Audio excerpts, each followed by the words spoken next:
Luce Tournière, on est ici dans votre petit chalet, à côté de votre ferme et pas loin de vos champs. Et là, on a finalement ce qui vient de la lavande. Alors, qu'est-ce qu'on trouve sur vos rayons? Alors, qu'est-ce qu'on trouve sur la lavande? Qu'est-ce qu'on peut faire de la lavande plutôt? Elle part en pharmacie, en aromathérapie, chez les kinés, les cures de remise en forme et les produits de beauté.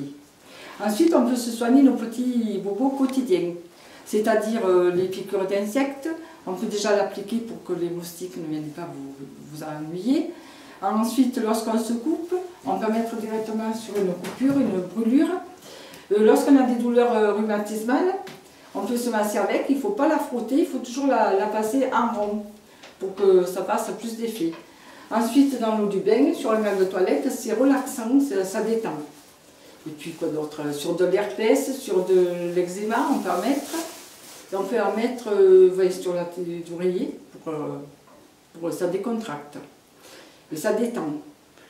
On a là devant nous deux petits vaporisateurs, hein, avec d'un côté, je crois, de la lavande et de l'autre côté du lavandin. Alors, si vous aviez à décrire au niveau de l'odeur la différence entre la lavande et le lavandin dont nous a parlé votre mari, qu'est-ce que vous diriez? Comment vous sentez la différence, vous? La lavande, c'est sublime, ça a une odeur très fine, très délicate.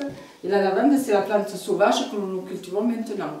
C'est la plante vraiment, qui est au saumon, mais c'est la plante vraiment, la plante qui a toujours existé, et que même au temps des Romains.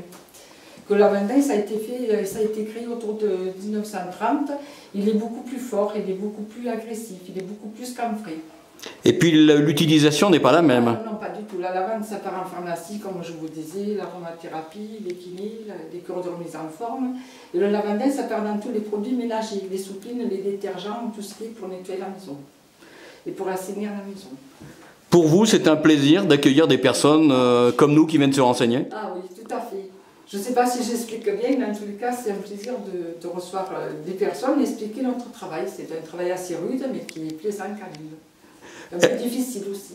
Dernière question, on est ici à 900 mètres, dans les Alpes de Haute-Provence. Il y fait bon vivre?